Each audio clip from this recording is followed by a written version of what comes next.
At ayan, luto na po ang ating nilagang pata na napakasarap. Wow! Sabaw pa lang, ulam na.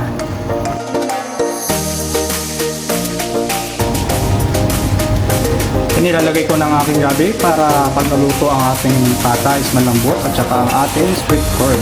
Ayan, tatakpan ulit natin para lumambot sila parehas. Paglalagay na rin tayo ng mga ricado, ito ang sibuyas at ang siling haba, kulara. Sunod ko na ang ating pampalasa at ang black pepper whole.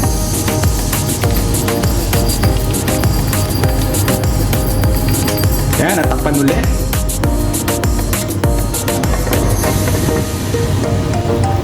Siyempre ang salt.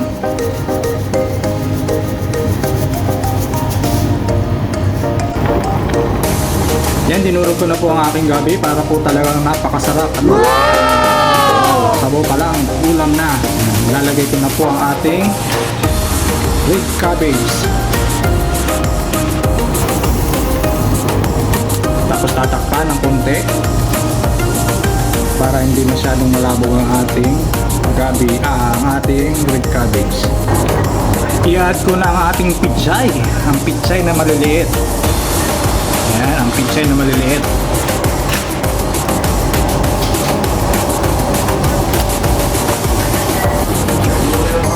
Yan, napansin nyo ba na ang sabaw ay nagkulay light red?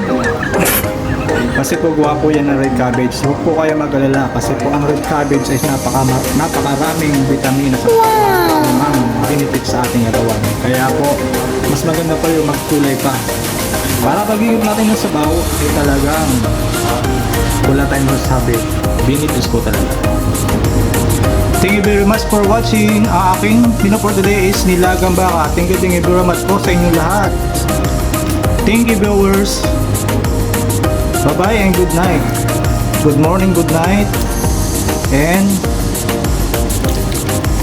God bless all.